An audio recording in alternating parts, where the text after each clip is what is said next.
Может показаться странным, почему все так привязались к тому, что нынешняя война обогнала по длительности Великую Отечественную. Эпохи разные, масштабы разные, все разное. Но на самом деле тому есть причина. Есть причина, почему настолько невесело лица простых людоедов в Телеграме.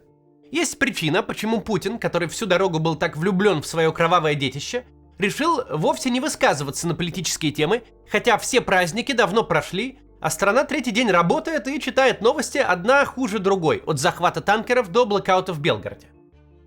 Поговорим сегодня об этой причине. Прежде чем начнем, в описании, как обычно, способы для обхода блокировок в России, возвращения себе нормального Ютуба и прочего. Среди них спонсор рубрики Shiva VPN с круглосуточной поддержкой и серверами в десятках стран.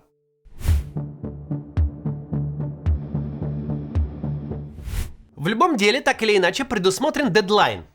Даже если он не установлен, есть какое-никакое представление, сколько должен продолжаться тот или иной процесс.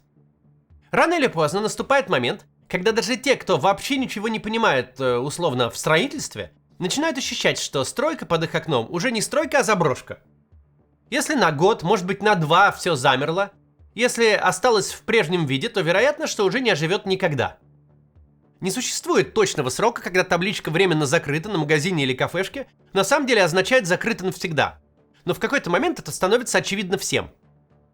Или когда мы в очередной раз покупаем себе годовой абонемент в фитнес.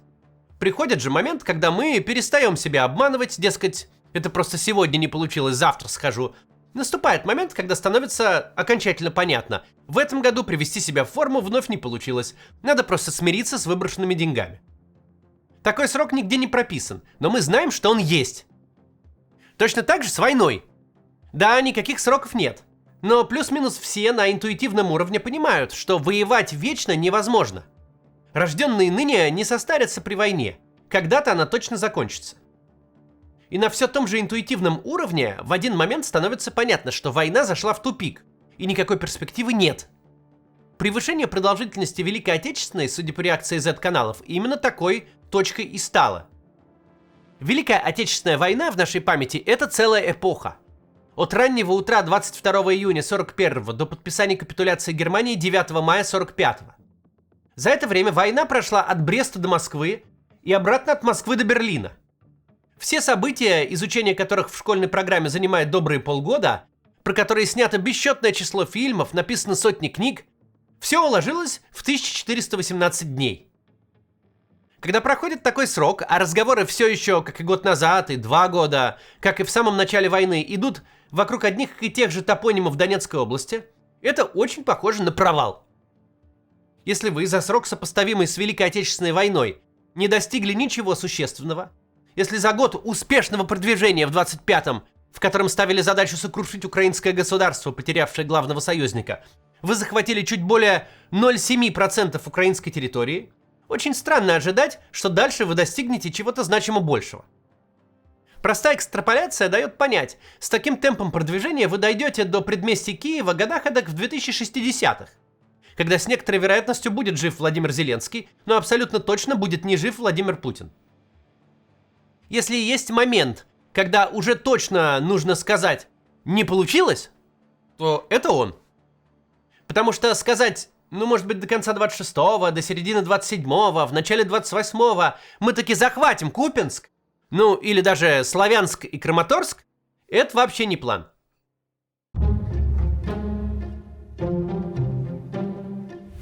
Кажется, что начало 26-го года для всех стало таким триггером, когда время задать вопрос, а куда дальше-то?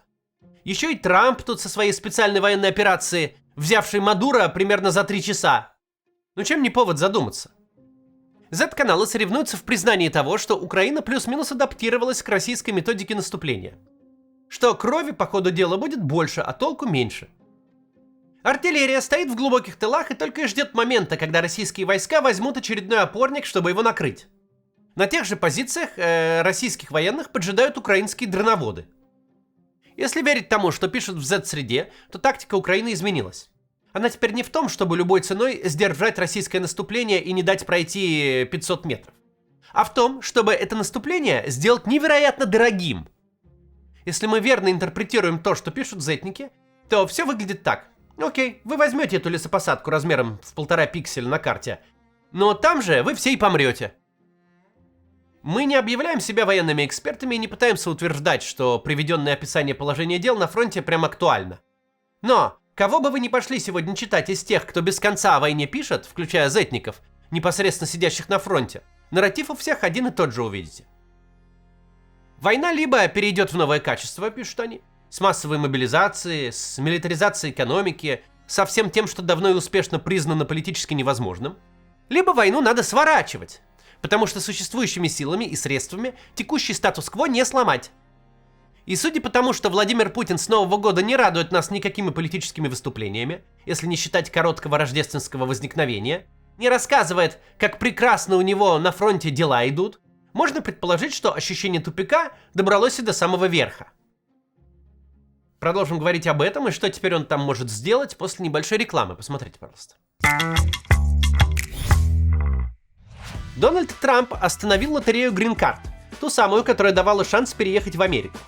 В лотерее этой ежегодно участвовали миллионы и даже десятки миллионов человек, из которых лишь около 50 тысяч получали визу. Но затем португалец, выигравший в лотерею, устроил стрельбу в университете, и Трамп решил программу прекратить. Скорее всего, его указ отменят суды. Лотерею утверждал Конгресс, и президент не может просто так взять ее и закрыть. Но сигнал понятный. Делать ставку на удачу сейчас стратегия ненадежная. Америка ценит не везунчиков, а профессионалов, и готова дать вам ту же самую грин-карту безо всяких лотерей, если вы докажете свои навыки. Речь идет о визах талантов в категориях О1 и EB1. И вам не обязательно иметь даже страницу в Википедии, чтобы доказать талант. Достаточно соответствовать 3 критериям. Проверьте себя. Ваша зарплата выше средней по рынку? Вы занимаете руководящую или ключевую должность в компании? Или вы оценивали работу других, проводили собеседование, код-ревью, может, сидели в жюри каком-нибудь? Если да, вы квалифицированный специалист. Осталось собрать доказательства. Самостоятельно это сделать сложно. Это юридический процесс. Тут вам поможет лицензированный американский адвокат Станислав Шамаев и его компания Шамаев Бизнес Ло. Они работают на рынке уже более 10 лет. Команда Станислава подает в миграционную службу около 30 кейсов каждый месяц, и в 90% случаев кейсы получают одобрение. При таких объемах результат дает не удача, а стратегия, отлаженная структура и профессионализм. Виза талантов – это легальный, понятный, предсказуемый и, вероятно, куда более дешевый, чем прочие, путь в США. И прямо сейчас вы можете заполнить анкету по ссылке в описании, чтобы получить бесплатный разбор вашего кейса в течение 2 рабочих дней от Шамаев Бизнес Ло. Вам честно скажут, сможете ли вы получить визу. Проверьте свои шансы, ссылка в описании. Спасибо, что смотрите рекламу, она позволяет каналу оставаться независимым. Продолжаем. Мы прекрасно выучили за четверть с лишним века, как ведет себя Владимир Путин в моменты кризисов. Он просто перестает о них говорить, самоустраняется до тех пор, пока ход времени, счастливый случай, удачное стечение обстоятельств не решит проблему за него. Слишком долгое правление его научило тому, что любую проблему можно не решать, а переждать. Экономический кризис или политический, неважно. Если ничего не делать, то ситуация рано или поздно сама себя стабилизирует. С войной то же самое.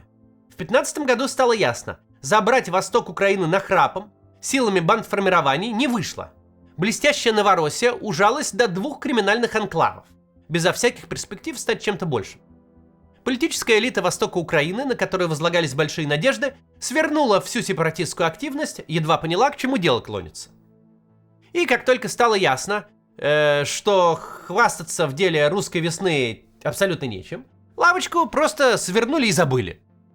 Свободолюбивые республики перестали упоминать, полностью вывели из публичного оборота, Путин забыл слово «Новороссия», которое до того твердил без конца. Тех строителей русского мира, кому не хватило ума заткнуться, сбежать и не отсвечивать, кто вовремя не понял, что народные республики в новом сезоне уже не носят, таким товарищам разными способами помогли замолчать. Кому повезло больше, те уехали по экстремистской статье в кутузку, кому поменьше, тех физически устранили. Потому что не следует существованием своим напоминать государству о его неудачах. Война в Украине начала 26-го сильно напоминает состояние Донбасса в 15-м. Не по масштабам, конечно, а по перспективам. Там было ясно, что лучше не станет. Здесь то же самое. Тем более стало понятно, что лучше не станет, когда Трамп показал, на что должна быть похожа специальная операция, если уж ее проводить. Значит ли это, что Путин решит войну свернуть? Совершенно не значит. Заключить мир? значит признать провал для него. Заключить мир значит вывести страну из нервозного милитаристского состояния, из чрезвычайщины, которая очень удобна для удержания власти.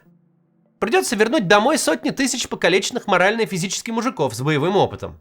Прекратить прокачку бюджетных денег в экономику через военные расходы. Этого не будет. Но ничто не мешает Путину поступить так же, как 10 лет назад. Просто в очередной раз подождать, что оно как-нибудь само.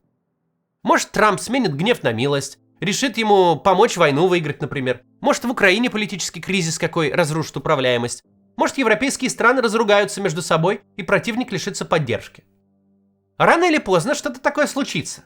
Такова логика, которую Путину подсказывала вся его история правления. Надо просто покрепче держаться за кресло и ждать этого чего-то. Не через год, так через 2, не через 5, так через 10. Человеку, который собирается прожить до 150, такие мелочи, просто посидеть и подождать, уж точно не проблема. Вот как эти 2 недели. Путина нет, он никак не высказывается, ни слова не говорит о войне. О Трампе, о Мадуро, об Иране, о похищенных танкерах, ни о чем. Год начался с небывалой череды унижений, но для Путина их будто не существует. Нет никакого Купинска до тех пор, пока вопрос о Купинске некому задать. Россия большая страна и большое государство. Оно способно очень долго ехать на чистой инерции, если направление более-менее задано. Путина нет 2 недели, но война как-то воюется, внешнеполитическое унижение кресла из-под него не выбивает. Почему бы так и не сидеть не 2 недели, а 2 года? Не заканчивать войну, но подзабить на нее до тех пор, пока хорошие новости не появятся сами. Такое поведение для Путина было бы чрезвычайно типично, но именно в данной ситуации оно опасно для всей системы.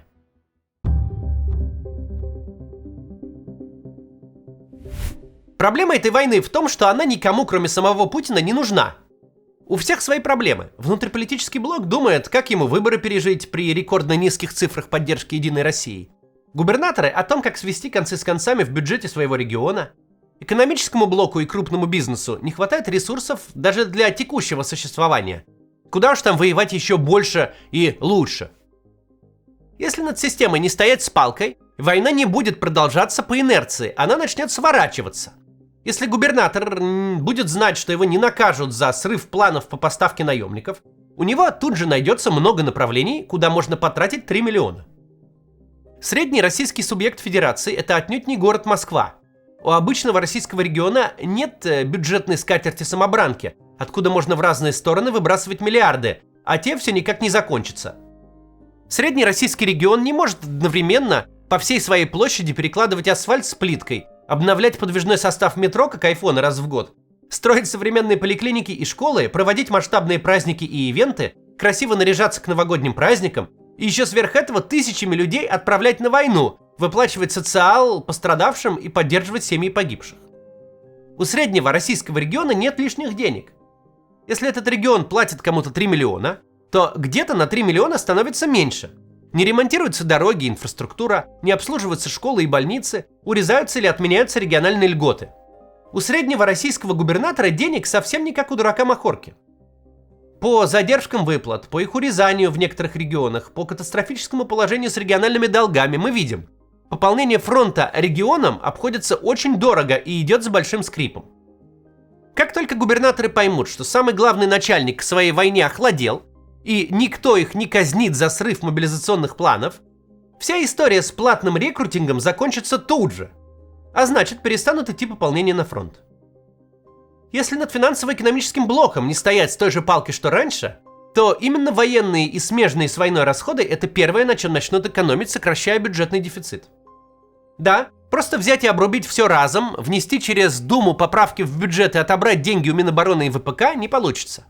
Но бухгалтеры на то и бухгалтеры, что умеют перераспределять и отбирать таким образом, чтобы придраться к ним было невозможно. Они могут изменять формулы расчета всяких там выплат и компенсаций, задерживать платежи, менять приоритеты. Если финансово-экономический блок сообразит, что Путин самоустранился и война больше не в фаворе, он тут же вернется в естественное свое состояние и будет балансировать бюджетную систему и экономить везде, где можно. С военным производством, если ориентироваться на имеющиеся цифры, уже сейчас все не очень хорошо. Предприятия в долгах, выпуск продукции не растет. Но едва только в воздухе повиснет ощущение, что на этом деле можно сэкономить, что Путин впал в нирвану, Не будет никакой прежней стагнации, будет резкое падение. То же касается и политической части.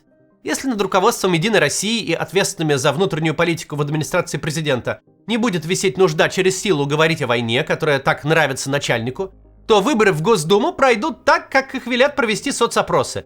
Ни слова о войне, никаких мобилизационных лозунгов, только социалка, сокращение налогов и борьба с кризисом. Проблема для Путина тут в том, что даже нынешнее состояние фронта, даже вот не это продвижение на длину выстрела из рогатки в месяц, а просто возможность стоять на месте, требует напряжения ресурсов всего государства. И это отличает нынешнюю ситуацию от той, что мы видели в 2015. Губернаторы должны искать людей, финансово-экономический блок должен собирать бюджет из лоскутов. Пропаганда, несмотря на падение рейтингов, должна продолжать заталкивать в гору камень непопулярной войны.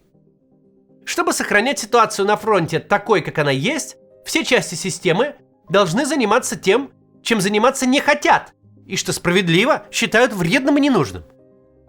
Именно этот момент помешает Путину самоустраниться, как бы он того не хотел. Если систему не подстегивать, каждый ее представитель пойдет заниматься своими делами. Кто-то трубы в своей области чинить, кто-то деньги экономить. Тем временем же противник не собирается ждать. Украина воюет за своих людей, за свою землю, защищается от агрессивного нападения. И если с российской стороны ситуация с людьми, деньгами и техникой резко ухудшится, то возвращение в 22 год с обрушением фронта станет только вопросом времени. Время прежде всегда играло на стороне Путина. У него была опция отсидеться и переждать. Но до этой войны он никогда не занимался ничем столь масштабным и дорогостоящим. Ничем таким, что даже в режиме ожидания требует сжигать огромное количество людей и денег. А если сжигать не будешь через силу заставлять систему воевать, все пойдет в разнос, и война, и власть. Год для Путина начался очень плохо. Один его союзник в СИЗО, у второго без 5 минут гражданская война. Трамп охотится на теневой флот, война в тупике, Белгородская область без тепла и света. Везде все не очень, хвастаться нечем. Но в этот раз у Путина не выйдет впасть в привычное состояние, просто самоустраниться от проблем. Пусть война как-нибудь сама выиграется, бюджет как-нибудь сведется, обстрелы как-нибудь прекратятся. Пусть оно все как-нибудь само. Но нет, война – это его персональное детище. Без безумного упорства своего автора она сама собой не то что не выиграется, даже на паузу не встанет. Но вот поражение может стать вполне реальным. До завтра.